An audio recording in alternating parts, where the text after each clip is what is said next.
Buenas tardes con todos. Fundación Ecuador, el día de hoy, tiene como conferencista invitado al doctor Bernardo Toro. Él nos va a hablar de un tema muy importante que es el cuidado. Vamos a trabajar durante esta sesión de aproximadamente 30 a 40 minutos. Vamos a escuchar a Bernardo hablar y vamos a también a silenciar los micrófonos durante esta primera parte. Luego procederemos a abrir un panel de preguntas para que conversemos directamente con él sobre este tema en relación a las ideas que Bernardo expone. Bernardo, tenemos un público amplio en este momento. Estamos muy gustosos de tenerlo en este espacio y una vez más para Fundación Ecuador es muy importante tocar estos temas y principalmente en estos momentos donde lo importante es pensar en el desarrollo, en lo sostenible que vamos a hacer y el cuidado que debemos de tener. Bernardo, siendo ya faltando unos minutos para comenzar, tenemos aquí un auditorio muy diverso que está muy ansioso de conversar también con usted y poder intercambiar esas experiencias. Tenemos aproximadamente, están llegando más personas y podríamos, el ingeniero Aguayo se está conectando en este momento. Tenemos un sinnúmero de personas que tienen, cargos o puestos de decisión que quieren también profundizar un poco sobre la temática. El ingeniero se conectó. Tenemos aquí también a personal, funcionarios de Fundación Ecuador, directores de Fundación Ecuador. Tenemos también invitados de ciertos espacios donde Fundación Ecuador también actúa, como de la Mesa de Valores por la Educación, y todo el público interesado en conocer el tema del cuidado. Usted vio unas preguntas previas que la audiencia le fue formulando. Bernardo, 5:30 de la tarde. Lo escuchamos, estamos aquí todos muy ansiosos de poder compartir este espacio. Sea bienvenido acá al Ecuador desde Colombia. Gracias, Cintia. Como siempre, muy amable. A ver, la mayoría de las preguntas que ustedes mandaron son imposibles de resolver, ¿no? Entonces vamos a buscar más bien un sistema de aproximación, porque es la única manera. Primero, antes de hablar de cuidado de cualquier cosa, hay que entender una cosa. Tanto la pandemia como la crisis climática son shocks físicos. Es muy importante entender eso. No es lo mismo que una crisis económica, que es un shock que depende básicamente de comportamientos de las personas, o una crisis matrimonial que depende del comportamiento de las personas. Eso es un shock físico, viene de la realidad, viene del cosmos mismo, y el ser humano no tiene poder sobre él. Lo que el ser humano puede hacer es tratar de entenderlo, tratar de entender sus causas y sus leyes y ver cómo convive con él o cómo lo usa a favor de él. Un ejemplo fácil es la gravedad. Las fuerzas gravitatorias son un shock físico que nos afectan segundo a segundo a nosotros, a todo el cosmos. No es posible que la más mínima partícula del universo pueda escapar a la gravedad, porque la gravedad es el ordenador del cosmos. La fuerza más débil ordena el universo. Entonces, y la gravedad nos permite caminar, nos permite saber dónde está la derecha, la izquierda. La gravedad nos permite saber adelante y atrás, nos permite tragar.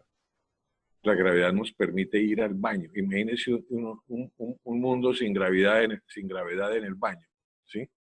Entonces, ¿qué hemos aprendido de la gravedad? Hemos aprendido cómo funciona. Newton nos dio todas las bases para ver cómo funciona y usarla a nuestro favor, poder hacer edificios muy altos, poder hacer puentes muy agresivos, muy lindos, etc.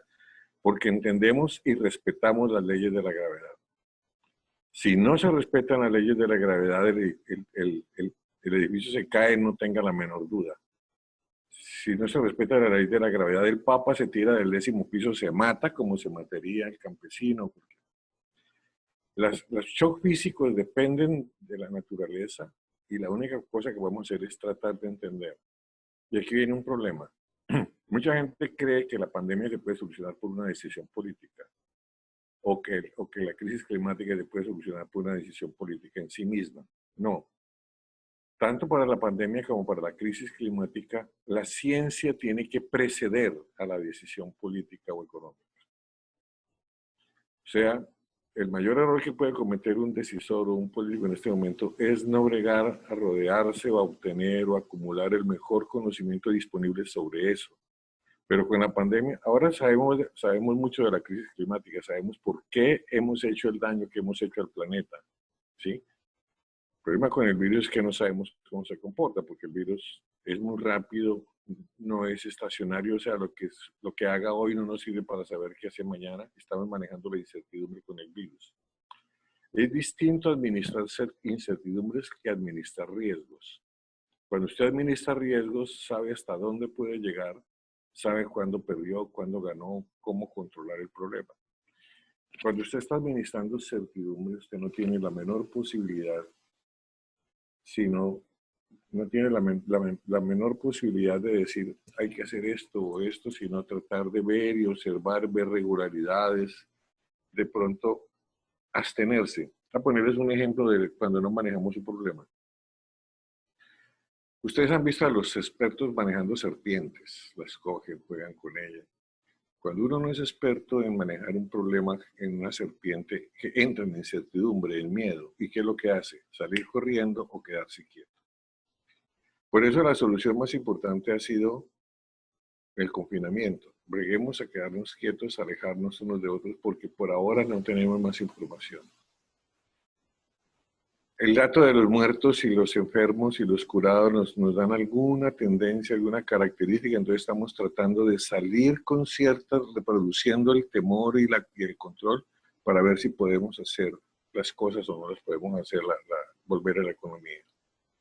Todo eso nos está diciendo es que no conocemos el problema. Entonces, muchas de las preguntas que se le hacen a una persona, a un político, a un decisor, son difíciles de responder simplemente porque no hay conocimiento para responderlo, ¿sí? Quiero decir esto, ¿por qué? Porque este es un ejemplo típico para los países, para el mundo entero, donde si la ciencia no precede a la política y a la decisión, la posibilidad de cometer errores es muy grande y de complicar la situación es mayor. Pero el problema es que la ciencia no resuelve la ética, ¿sí? Entonces, viene otro problema, que estamos frente a un problema ético enorme. ¿Qué hacemos? ¿Le damos el respirador al señor de 74 años como yo o se lo damos al joven de 35? Porque no hay más respiradores. ¿Qué hacemos? ¿Nos quedamos en la casa o salimos a conseguir la comida? ¿Qué hacemos? ¿Qué le decimos a nuestros ancianos? De todas maneras, hay que salir a conseguir la comida o quédese ahí a ver si de pronto, o sea, estamos en una situación que tenemos que tomar continuamente decisiones de orden ético. ¿Qué hacemos? Quitamos el programa que teníamos para educación y concentramos todo el dinero en la compra de respiradores. O sea, estamos frente a un montón de dilemas que lo único que nos sirve es la ética. Pero la pregunta que ustedes hacen la mayoría es, bueno, ¿y cómo desarrollamos la sostenibilidad en este cuento? Y aquí es donde el cuidado puede jugar algún papel. A ver, primero que todo, el cuidado no es un tema. El cuidado no es un tema, el cuidado aquí lo tratamos como un paradigma. ¿Qué significa que el cuidado es un paradigma? Que es un ordenador. Todos nosotros tenemos ordenadores de la realidad, porque la realidad pues está ahí. Digamos, Cintia ordena la realidad distinto como yo lo ordeno, o como la ordena Jenny Poveda, a quien no conozco, etcétera, ¿sí? Entonces, ese factor ordenador es lo que llamamos un paradigma. Durante mucho tiempo hemos ordenado la realidad, algunos de ustedes me han oído esto, lo hemos ordenado como acumulación, poder y éxito. Si ustedes quieren saber con cuál es su ordenador, miren usted con quién se toma fotos o con quién no, en dónde le gustaría vivir, en dónde no, con quién le gustaría encontrarse y con quién no, qué casa quiere comprar y cuál no, ¿sí? Y observe que la mayoría de las decisiones que tomamos están orientadas a acumulación, orientadas por el paradigma de la acumulación, el poder y el éxito sobre todo. Eso también explica, creo que después de la pandemia no va a ser así, pero hasta la pandemia todos los jóvenes quieren ser business administrators, ¿sí? Quieren ser exitosísimos en los negocios, tener mucho dinero, etcétera, porque eso es lo que les hemos vendido. Entonces, la pregunta es, ¿qué significa tener un nuevo paradigma? Para que esto se entienda fácil, miremos lo siguiente. Todos los días, desde todos los seres vivos del universo, del planeta, desde los protozoarios hasta nosotros, la pregunta más importante es, ¿qué vamos a almorzar hoy? ¿Sí? La pregunta más importante para todos los 7.000 millones de personas sobre el planeta es, ¿qué vamos a almorzar hoy? ¿Por qué? El ser humano no puede parar de consumir y no puede parar de producir. Es una ley de los seres vivos, desde los protozoarios hasta nosotros. ¿Cómo seguimos produciendo y cómo seguimos consumiendo? Es la pregunta más importante en un mundo desequilibrado. En un mundo que con la crisis climática nos está demostrando que si no cambiamos nuestras formas de producir y nuestras formas de consumir, no somos viables como seres humanos. Yo insisto mucho en esto, el planeta no está en peligro, los que estamos en peligro somos nosotros. Si mañana desaparecemos del planeta, no se preocupen, señoras y señores. El planeta seguirá girando alrededor del Sol 4.000 millones de años más sin nosotros. Dentro de 4.000 millones el planeta desaparecerá necesariamente por la evolución misma del cosmos. El Sol se agrandará, se expandirá hasta el tamaño del sistema solar, meterá todos los planetas dentro de sí, implotará y se convertirá en una estrella de 5 kilómetros de radio. Eso es el universo entero, o sea, el planeta no es eterno. Entonces, los que estamos en riesgo somos nosotros si no cambiamos el comportamiento entre nosotros y con el planeta. Entonces la pregunta es, ¿siempre nos hemos comportado con el planeta y entre nosotros con los últimos 200 años con el paradigma de la acumulación, el poder y el éxito? Y hemos producido cosas maravillosas. La medicina moderna, los viajes espaciales, los sistemas de salud nuevos, la genética, la nanotecnología, etc. Pero hemos producido también el calentamiento global, la contaminación masiva de los ríos, la desaparición de especies, la contaminación de los suelos y sobre todo la inequidad, que es el daño más grande que estamos haciendo, que hemos generado un mundo absolutamente inequitativo.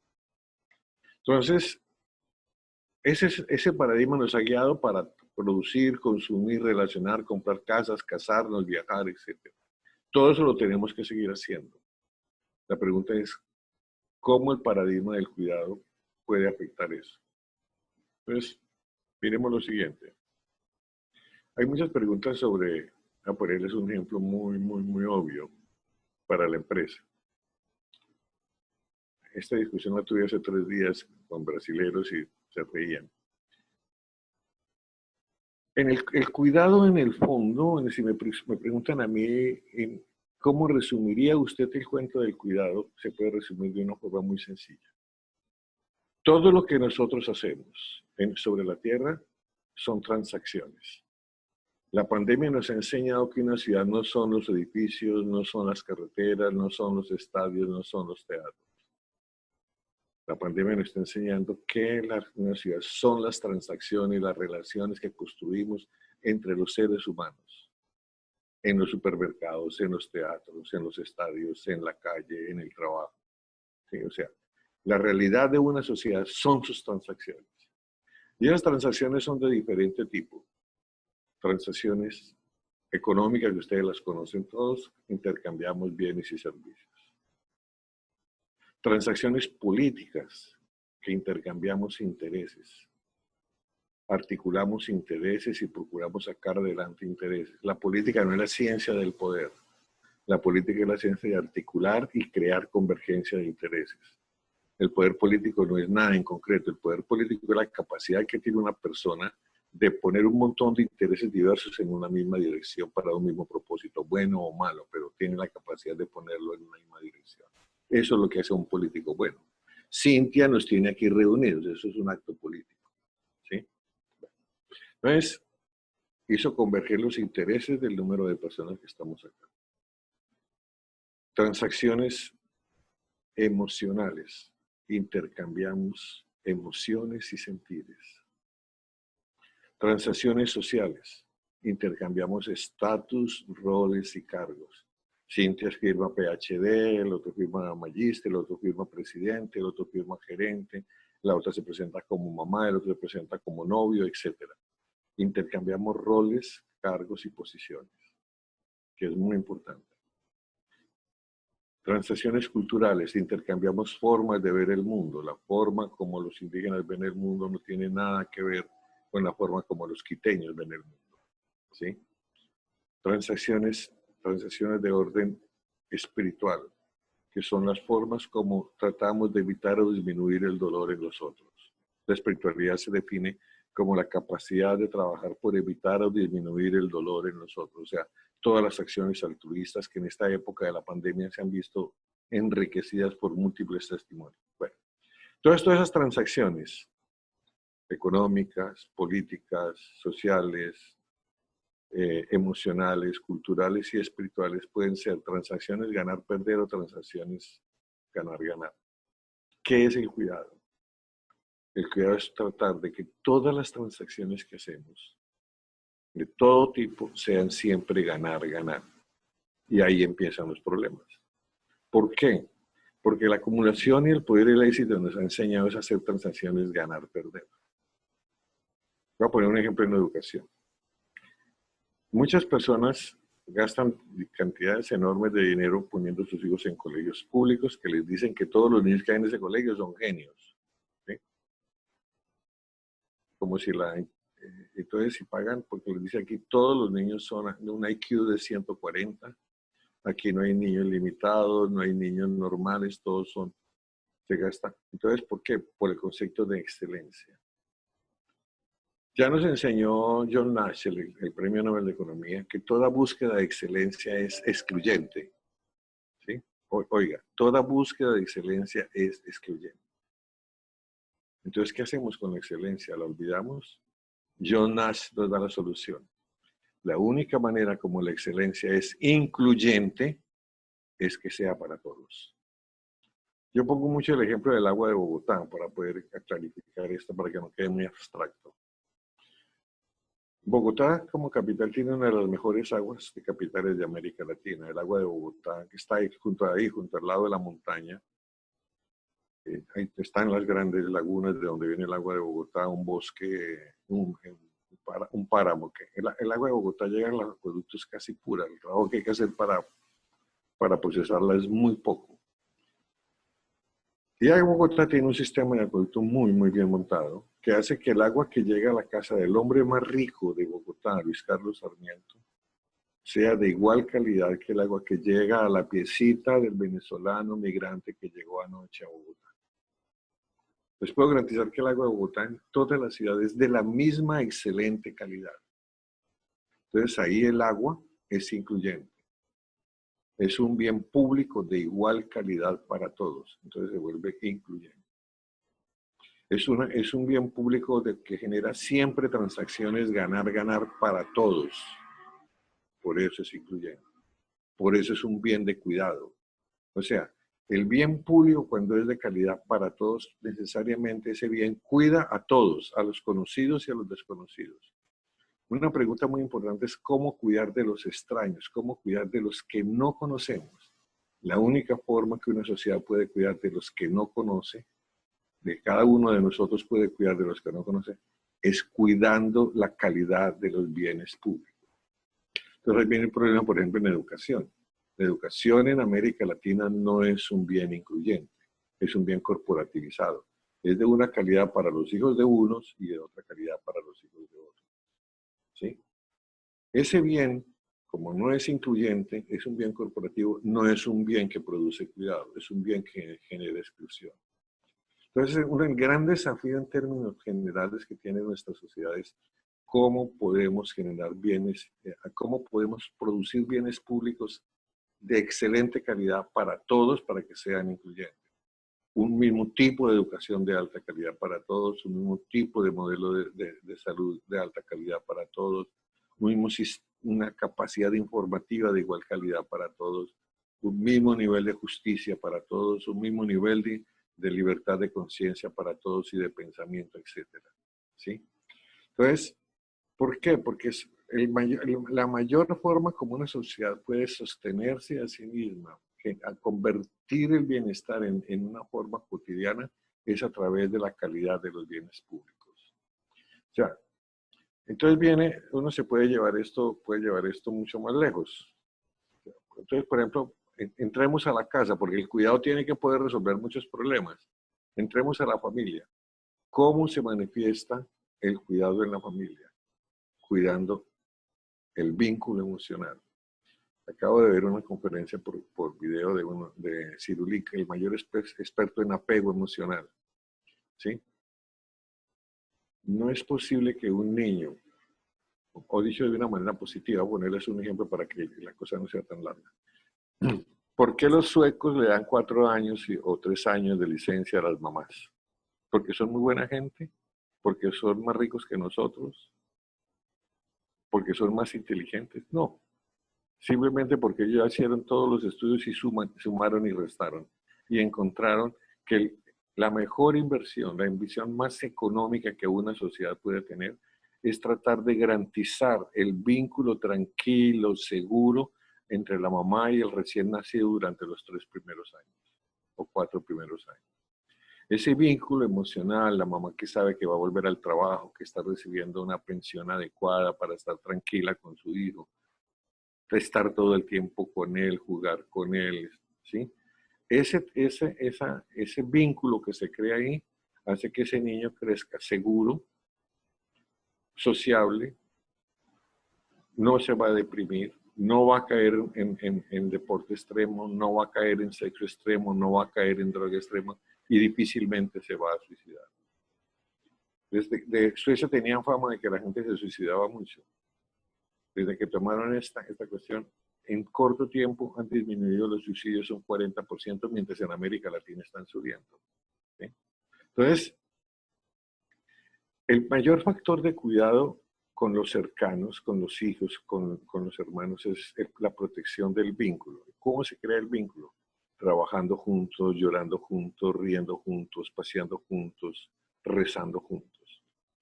Pero ahora estamos aprendiendo una cosa adicional del cuidado, el cuidado de nosotros mismos.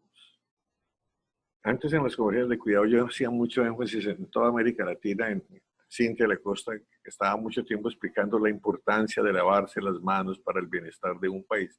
La gente me decía, pero ¿usted para qué le gasta tanto tiempo a lavarse las manos? Me decía, primero porque fue un invento muy difícil de lograr. Aprender a lavarse las manos como instrumento preventivo llevó más de 200 años de trabajo. ¿Sí? La gente olvida que primero hubo que descubrir el jabón antes de llegar acá. Y eso fue hace mucho tiempo.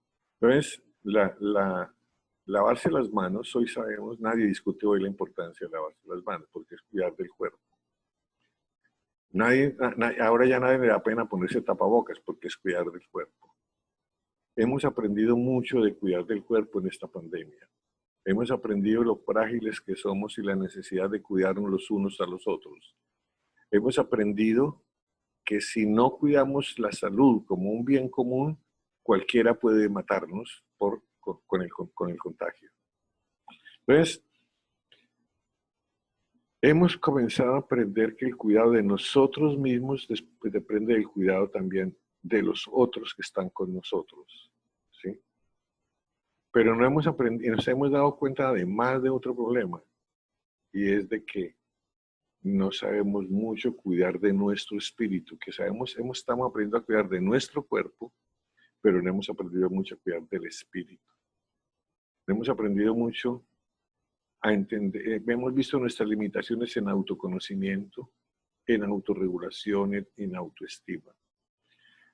Solo el autoconocimiento permite que ¿cómo llaman? Que una cuarentena se pueda tomar con alegría, porque la persona sabe quién es, sabe qué puede hacer interiormente, sabe hasta dónde llegan sus posibilidades, pues sabe dosificarse, sabe divertirse, sabe descansar interiormente. Uno de los grandes problemas que tenemos en América Latina es que no tenemos metodologías ni procedimientos para el autoconocimiento. Y si no hay autoconocimiento, no hay autorregulación. No podemos controlar las pasiones aflictivas, o sea, la ira, la envidia, los celos, el morbo, ¿sí? La ambición desmedida. Y si no podemos controlar las pasiones aflictivas, necesariamente vamos a caer en la violencia o en la depresión. Entonces, una de las cosas que podemos sacar de aprendizaje de esta pandemia es que tenemos que desarrollar métodos a nivel de la casa, a nivel de la escuela, a nivel del trabajo, a nivel de las comunicaciones y a nivel del arte, de todas las industrias creativas, de autoconocimiento, autorregulación y autoestima. Bueno, yo paro ahí, porque ahí no hay tiempo para hablar con la gente. Ah, bueno, Bernardo, es muy interesante escucharlo y recordar sus palabras y las reflexiones que nos permite llegar. Eh, Tenemos aquí un grupo numeroso que quisieran hacer preguntas, podrían abrir su audio, su video y hacerle preguntas directamente a Bernardo y continuar esta conversación también.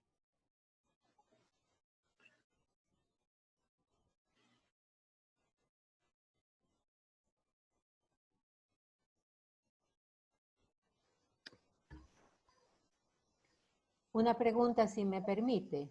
Adelante, Irma. Mucho gusto, buenas tardes con todos. En relación a estas últimas autorregulaciones que ha mencionado, que resulta interesante, más que nada los que estamos en el campo de educación, me obligan a recordar un planteamiento de algún colegio fiscal en el sentido de cómo desarrollar, cómo hacer carne un proceso de autodisciplina en adolescentes. La experiencia de ese colegio fiscal, en primer lugar solo de señoritas, era ese proceso prácticamente realizado como función de espejo. Las chicas del último curso eran el ejemplo a seguir para las que estaban en cursos inferiores. Mi pregunta es, si es que es así esto de autorregulación relacionado con la autodisciplina, ¿qué experiencia tiene usted en cómo instaurar estos procesos, tal vez desde pequeños? Bien, primero, Irma, muchas gracias por la pregunta. Yo lo veo de la siguiente manera, sobre todo cuando educaba adolescentes.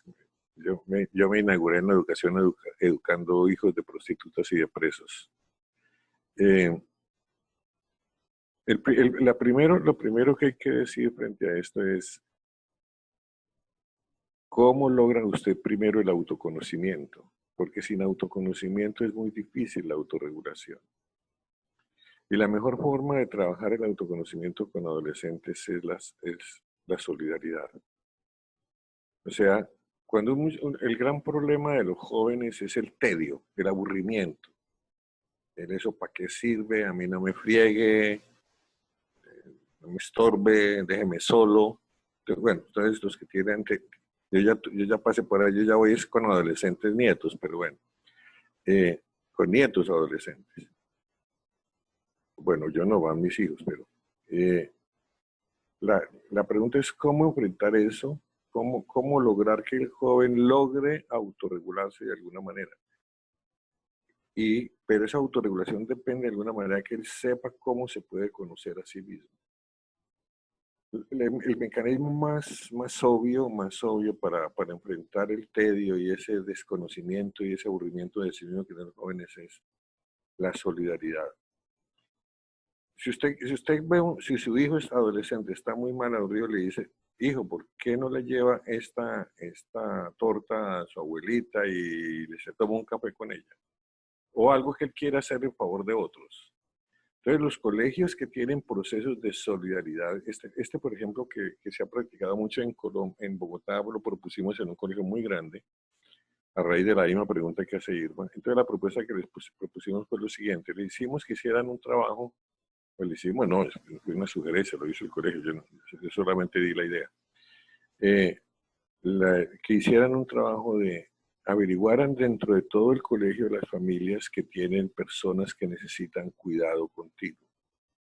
Una de las personas más abandonadas en una sociedad son las personas que tienen que cuidar a una persona que requiere atención continua, ¿sí?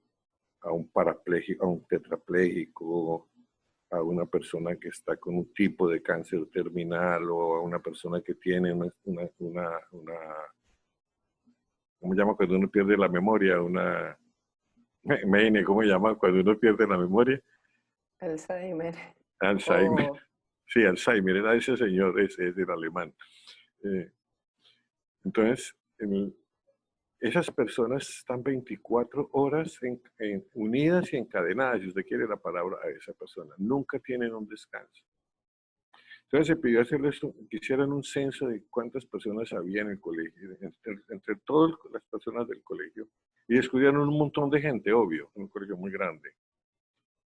Entonces se propusieron con los grandes que la gran tarea era que cada muchacho iba a seleccionar un día a la semana, una tarde o una mañana o un fin de semana o un día entero si quería, para reemplazar a una persona, para que esa persona pudiera ir a compra, pudiera ir al cine, pudiera visitar una amiga, pudiera no estar ahí, ¿sí?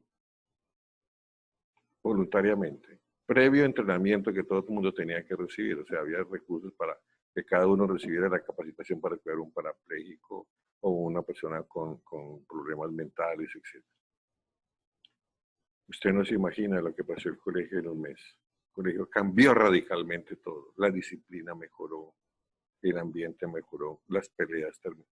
¿Por qué? Porque es en ese esfuerzo de reconocer al otro donde yo me voy conociendo. Y mientras más lo haga ese autoconocimiento, me va autorregulando y me va dando autoestima a mí, ¿sí?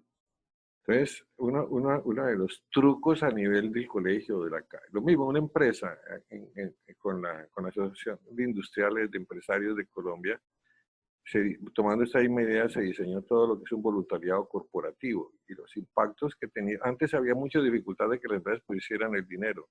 Ahora el problema es al contrario, que no alcance el año para poder atender todas las demandas empresariales para que sus funcionarios hagan voluntariado corporativo, porque transforman las empresas. Entonces, esos son procesos, los orientales tienen otros procesos, que es la meditación. Nosotros, para llegar ahí, nos faltan todavía, bueno, son otros caminos distintos. Gracias. Bernardo, muy buenas tardes. Dime, Mercedes. Ahí te estoy viendo el letrero. ¿Sí me escuchas? Perfecto. Bueno, sentimientos de gratitud de escucharte. Es experimentar que definitivamente hay una conexión muy fuerte en la parte humana. Tengo una gran pregunta. Estamos hablando en este tiempo de la vulnerabilidad en los niños y en los ancianos, pero muy pocos hablan de la vulnerabilidad en las familias. Si te pones a reflexionar, hoy estamos viviendo dentro de las familias, que nuestros hijos estudian dentro de casa, nosotros trabajamos dentro de casa. ¿Qué consejos nos das a aquellas familias que amamos el tema moral, amamos el tema ético, los valores, para que esto no sea un caos, sino que nos ayude a vivir la tolerancia? No, pues la pregunta de Mercedes está dentro del mismo marco de la de Irma, ¿no? Pero El lío es que yo no tengo el problema ahora porque pues estoy aquí con mi mujer en un apartamento junto al Mar Caribe. Nos cogió la pandemia en el mejor lugar del mundo, ¿sí? A este lado tengo las montañas de la Sierra Nevada de Santa Marta y aquí al otro lado tengo el mar a 100 metros, ¿sí? Entonces estoy en una situación óptima, entonces la respuesta que le voy a dar a Mercedes es un poco, digamos, aprendida, porque en este momento no me tocó esta pandemia con esa situación. Pues a mis hermanos sí, a algunos sobrinos también, etc. Pero yo voy al mismo punto, Mercedes. El gran, la gran, la gran, el gran instrumento, el gran antídoto, bueno, el gran determinante de las relaciones de familia se llama el vínculo, el apego, ¿sí? Ese vínculo proviene de la forma, como les decía en la intervención, en la medida en que puedan comer juntos, conversar juntos, llorar juntos, discutir juntos con reglas de discusión, ¿sí? Ahora no pueden viajar juntos, no pueden salir juntos, pero ese es el esquema, ¿sí? Los conflictos, cuando hay un fuerte vínculo, se ha cultivado el vínculo en la familia, ¿sí? Es el vínculo el que ayuda a manejar las dificultades emocionales que tiene, porque todo el mundo se siente con seguridad de que puede tener problemas emocionales, pero no va a ser rechazado. Porque ¿qué es el apego? El apego es la certeza que yo tengo, que hay alguien en el mundo que me acepta tal como yo soy. Es la certeza que tiene el niño que tiene buen vínculo con su mamá, que a veces se siente libre porque sabe que si de pronto comete un error, lo van a corregir con amor para que no vuelva a cometerlo, que no lo van a castigar violentamente, sino que le van a llamar la atención y le van a enseñar cómo hacer las cosas bien. Es el vínculo en una empresa que tiene sus reglas, sus protocolos muy claros de comportamiento y el empleado sabe que en una crisis sabe cuál es el protocolo que hay que seguir, que si hay un robo sabe qué hacer, que si hay una emergencia sabe qué hacer, que si hay un daño sabe qué hacer, que si alguien se accidenta sabe qué hacer, entonces se siente, conoce los protocolos, está bien entrenado, eso le da tranquilidad y seguridad y puede manejar los conflictos en un proceso no traumático. Pero aún más, el vínculo nos permite saber que aunque yo tenga un trauma momentáneo, un trauma por una gran crisis, porque me accidenté, porque me corté un dedo, porque me golpeé muy duro, o porque me dijeron que mi novia me dejó a un muchacho, que la mujer se fue, la esposa se divorció, etc. Entonces, sé que tengo un círculo de personas que me ayudan a protegerme emocionalmente. Mire, Mercedes, yo voy a aprovechar esto y sé que no le respondo totalmente a su pregunta, pero depende mucho del cuidado del vínculo. Y el vínculo es una cosa que hay que cultivar todos los días. Es muy bueno que se pueda cultivar desde que los niños nacen, desde el vientre materno. Pero para todos tenemos que, porque solamente el vínculo, esa certeza, el apego lo que nos permite convertir el trauma en aprendizaje, convertir el problema en aprendizaje, porque tenemos quien nos entienda, quien nos oye. O sea, el problema no es que haya conflictos en la casa, el problema es que haya reglas y mecanismos para decir, ok, hablemos, ok, ¿qué vamos a hacer con esto? Usted puede estar seguro, hijo, que no me va a asustar nada que me cuente, ¿sí? Vamos a oírlo y va a estar protegido por nosotros, porque es inevitable, sobre todo cuando hay adolescentes, pues son demasiadas las preguntas que hay cuando uno es adolescente. Y si hay varios hijos adolescentes, pues la dificultad es mayor. Pero como para cerrar esto, una cosa adicional. El cuidado nos enseña que tenemos que cultivar 3 tipos de capital, ¿no? De grupos. Tenemos que tener el círculo emocional, ¿sí? Que es el primer círculo importante, o sea, aquellas personas que me aceptan tal como yo soy, que si soy gay, que si soy transgénero, soy transgénero, que si soy musulmán en un país de tradición católica, que si soy feo, pues sorry, me quieren mucho igual que si fuera bonito, que si soy alto me quieren, que si soy bajito me quieren, que si me falta una mano me quieren, o sea, la certeza de que hay alguien que me acepta tal como yo soy. Ese es el círculo emocional, el grupo emocional, que es el que le va a permitir a uno no sucumbir frente a las grandes crisis. Cuando se le muere un hijo, cuando se divorcia o se le muere la pareja, cuando lo echan a uno del trabajo o cuando le dicen una enfermedad terminal. ¿Sí? Hay tantas crisis en la vida. Pero si se tiene ese círculo emocional, uno recurre a él y es el que le permite a uno salir de esos problemas.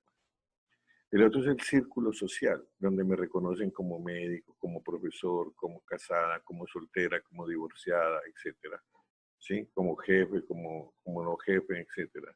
En ese círculo, que es donde yo me muevo socialmente para ganarme la vida generalmente, poder circular en la sociedad. Y el círculo profesional, que están los que saben lo mismo que yo sé. Si soy matemático, el círculo de matemáticos, si soy ingeniero, el círculo de ingenieros, que eso es importantísimo por una razón. El círculo social me da lugar en la sociedad, pero el círculo profesional me permite resolver problemas como el siguiente. Uno como matemático, fulano de tal, ¿quién fue el que resolvió el problema tal porque lo necesita para poder hacer un diseño de un programa? Ah, no, tranquilo, ahí le mando el link. Ese link que se lo mandan en 30 segundos le economizó a usted horas y horas de trabajo. ¿Tú tienes el modelo para resolver las ecuaciones de tal tipo? Sí, ya te lo mando. En este momento en el mundo las personas exitosas se caracterizan por dos cosas. Exitosas en el sentido de cuidado, o sea, personas que saben resolver problemas en favor de otros se caracterizan por dos cosas. Que saben hacer transacciones, ganar, se caracterizan por dos. Uno, porque tienen círculos emocionales, círculos profesionales y círculos sociales construidos. Y dos, porque saben pedir ayuda y saben dar ayuda. El secreto de hacer estos círculos desde el punto de vista del cuidado es saber dar ayuda y saber pedir ayuda. ¿Por qué? Porque saber dar ayuda y saber pedir ayuda es tener inteligencia altruista. Y una de las cosas más importantes del cuidado es cómo pasamos de la inteligencia guerrera, de la inteligencia ganadora, de la inteligencia que exige nadie. Eso que hacemos en los colegios, el niño más inteligente, para él todos los premios, eso no se debe seguir haciendo desde el punto de vista del cuidado. Porque la educación no es para premiar al niño más inteligente, la educación es para que todos los niños aprendan, o sea, para que todos tengan la máxima nota. Un buen colegio es eso, el que logra que todos los niños aprendan. Imagínense, yo no me explico todavía por qué la gente valora a los profesores donde solamente aprenden el 30% de los niños y los otros fracasan. ¿Quién de ustedes le encomienda la casa a un ingeniero que se le cae en el 30% de las casas, o se le encomienda su salud a un médico que se le muere el 70% de los pacientes? ¿Por qué razón tenemos que aceptar a un profesor que le fracasa en el 30, 40, 50, 60% de los alumnos? Eso no tiene sentido. La educación es para que la gente aprenda, no para que la gente no aprenda. Entonces, la capacidad de dar ayuda y pedir ayuda es lo que va formando los círculos. Si usted da ayuda, reconoce al otro. Si el otro le da ayuda a usted, él lo reconoce a usted. Y en ese juego de mutuo reconocimiento se van formando estos círculos profesionales, emocionales y sociales. Si usted usa los tres círculos, sabe pedir ayuda y sabe dar ayuda, lo más probable es que usted pueda enfrentar todas las dificultades en una sociedad y en su propia vida. Cambio.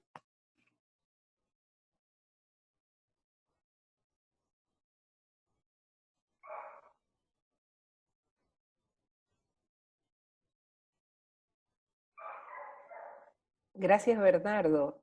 Tenemos personas de diferentes países. Veo gente que está del Brasil, de Venezuela, que pudiesen también intervenir, así como tenemos muchas personas de aquí del Ecuador.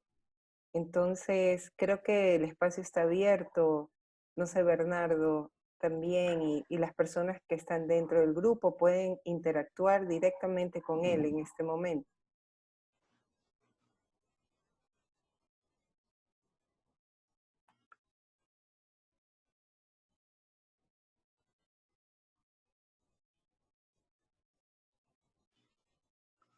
No, Cintia, vamos a ver. Si Bernardo, esperemos otro poquito, a ver quién se atreve. Quién se atreve, no, porque no es un problema de atreverse, ¿no? Dulce, a ver, ahí salió la Dulce. Ponga la foto, Dulce. Estoy sin vídeo. Ah, bueno. Muchas gracias, Bernardo, de ter nueva oportunidad de hablar con usted, con todas las personas que están acá.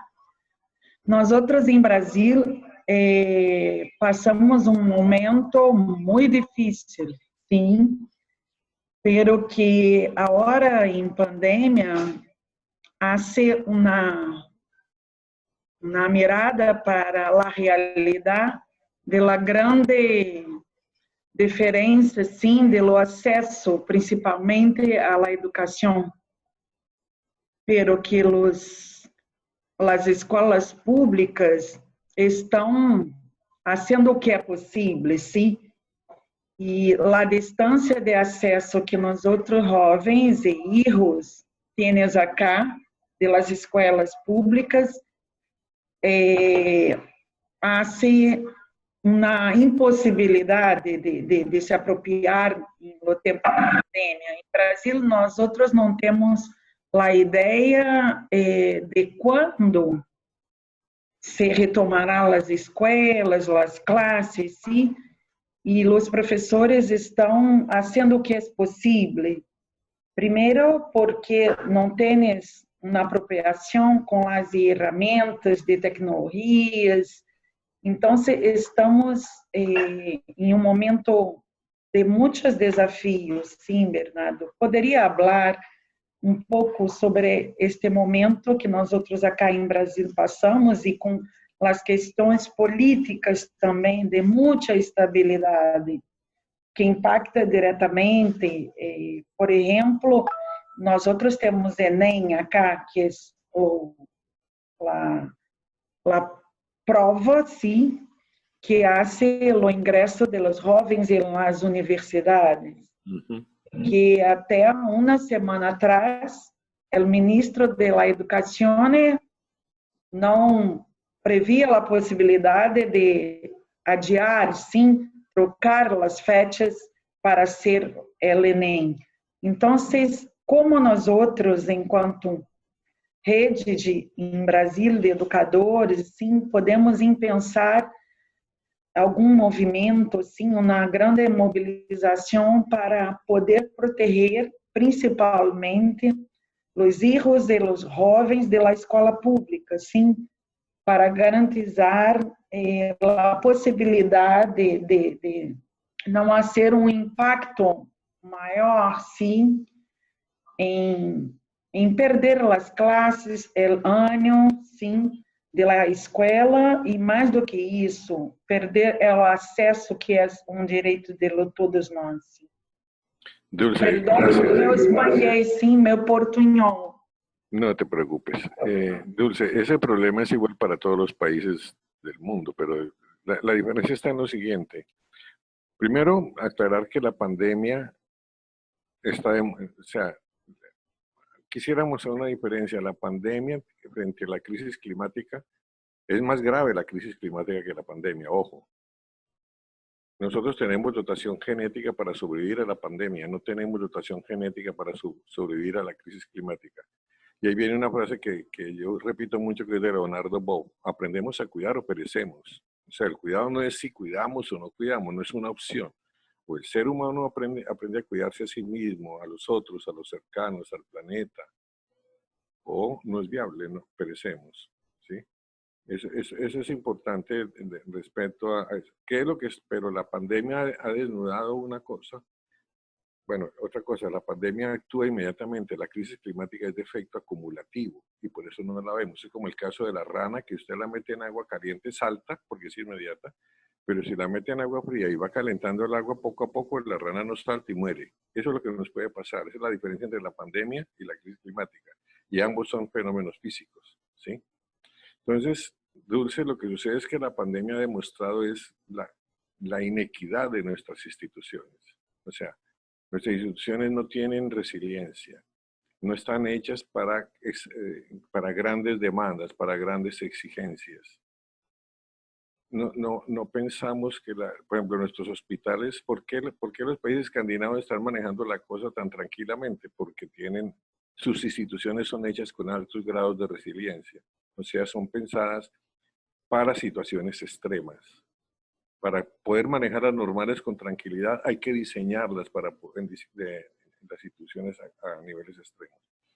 Nuestros sistemas educativos están diseñados muy inmediatamente, no están dotados para proteger el aprendizaje. La vida y la seguridad de los niños en muchos colegios ni siquiera no tienen agua, no tienen energía eléctrica, no tienen transporte, pues ni siquiera estamos generando las condiciones básicas de vida, no tienen restaurantes. Entonces, nuestras instituciones son de muy baja resiliencia y la pandemia ha desnudado, ha mostrado al mundo todo esto en todos los países del mundo. Pues un país tan rico como Brasil, que tiene 18.000 respiradores, eso no tiene sentido, ¿no? O Colombia, que tenía 5, ahora subió a más de 10.000, pero con 5.600 respiradores. Y no es un problema de plata, no es un problema de dinero, ¿sí? O sea, hemos producido 2.500 millones de automóviles y no hemos sido capaces de producir, no habíamos producido los respiradores que necesitamos. Es un problema de criterio que surge precisamente de la forma como ordenamos, el paradigma con el que ordenamos la realidad. Si tuviéramos un paradigma de cuidado, ¿sí?, habríamos creado mejores condiciones para este tipo de situaciones. Ahora no podemos caer en la ilusión de que la tecnología va a resolver el problema educativo, que es lo que lee uno por todas partes. Permítanme, yo les pongo este ejemplo. Cuando nació el texto escolar, ¿sí?, que dentro de la evolución de la literatura, de los formatos de la tradición escrita, el texto escolar es de las últimas cosas que aparece. Se dijo, ahora sí, van a desaparecer los educadores.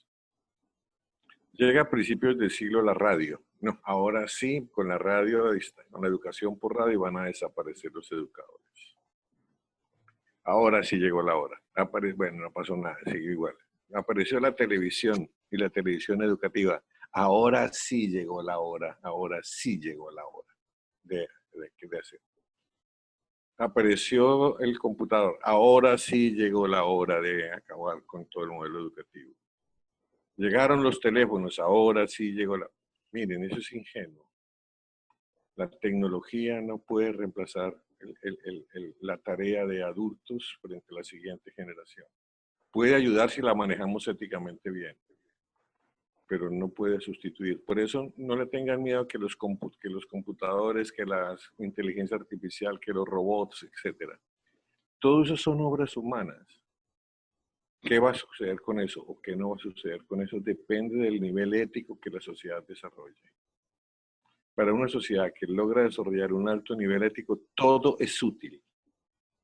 Para una sociedad que no logra desarrollar una estructura ética, casi nada le es útil.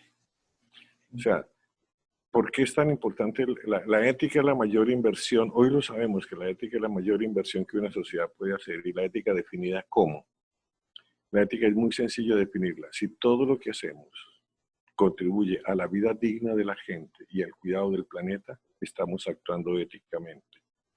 No importa lo que usted haga, si es presidente o reciclador o profesor o artista o poeta o médico o ingeniero, eso no interesa. La pregunta es, ¿lo que usted hace está contribuyendo a hacer posibles los derechos humanos para la gente y a cuidar los bienes ecosistémicos del planeta? Eso le garantiza que su acto es ético. Y ese acto ético tiene que estar tiene que ser en el hogar, en la calle, en el colegio, en la escuela, en la universidad, en el trabajo, en el club, en la iglesia, en el partido político. O sea, el gran desafío, lo que nos está enseñando esta pandemia es, o todos aprendemos a actuar en una dirección de humanidad, de llevar esta situación a un grado superior de humanización, o esto se va a seguir repitiendo y vamos a tener la peor de las historias, hasta que aprendamos o desaparezcamos. Entonces, y aquí no se puede hacer ilusiones. Aquí entonces esto no es un problema de buenas intenciones, es un problema de cómo vamos a actuar. Si nos equivocamos en actuar, vamos a sufrir nosotros mismos las consecuencias. Y siempre la regla es la misma, ¿no? Que está en todas las espiritualidades. ¿Cómo podemos hacer del otro una vida digna? Porque en la medida que el otro sea más digno, yo soy más digno. La empresa, si la empresa no aprende a hacer transacciones, ganar, dicho de otra manera, las empresas depredadoras no tienen futuro en el planeta, sea la que sea el área en que trabajen, sean finanzas, sean minería, sean bienes de producción. ¿Por qué? Porque el cuidado nos enseña una cosa.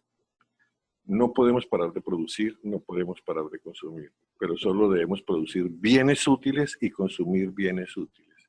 Esta pandemia nos ha enseñado todos los bienes inútiles que consumimos que no sirven para nada.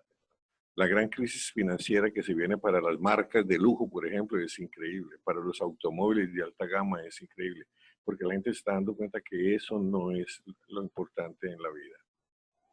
Bueno, Cintia. Gracias, sí. Cintia. Bueno, aquí estoy, ingeniero. Pedro va a hablar. Pedro Aguayo va a hablar.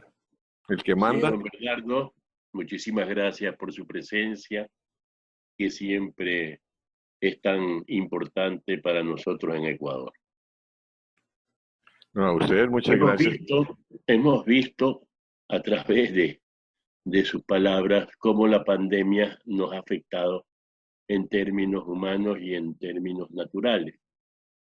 Pero creo que también esta pandemia puede ser un límite para que a partir de él nosotros tomemos nuevas rutas y a través de la solidaridad nos inviten a que el hombre aprenda a producir y a consumir de una manera racional. Que la ética preceda a la tecnología y la tecnología también preceda al consumismo, a todo, es muy importante. Pero lo interesante sería ver de qué manera podemos extraer experiencias, porque esta pandemia por un lado nos ha afectado, pero por otro lado ha permitido que la naturaleza recupere su espacio. Que climas como el de Santiago de Chile o el de Londres se vean más cristalinos. Sí. Que los animales puedan tomar lugares que antes eran imposibles. Son cosas nuevas que nos implican que los recursos que tenemos son extraordinarios para mantener a esta población escasa frente a la gran posibilidad que tiene el mundo y especialmente América Latina. Esa es la pregunta que yo hago. ¿Dónde partimos para la nueva reflexión? Bueno, Pedro, la respuesta es otra conferencia, es otro momento, ¿no? Resulta que yo tengo que entrar a otra conferencia en 5 minutos. Gracias. ¿Sí? Entonces los tengo que dejar. Gracias, Cintia, fue un placer. Y como, dicen los taxistas, seguimos QAP, seguimos en comunicación. Bueno, nos seguimos seguro, viendo. Bernardo. Bueno. Muchísimas gracias por haber aceptado compartir con nosotros y a las personas que han asistido hoy. También muchas gracias y sí, creo que da mucho para conversar estos aspectos y esperamos poder tenerlo en otro momento y hacer otra continuidad de una continuación de esta conversación. Bueno. Muchas gracias, Bernardo, y a todas las personas. Gracias, Bernardo. Gracias, Bernardo. A ustedes.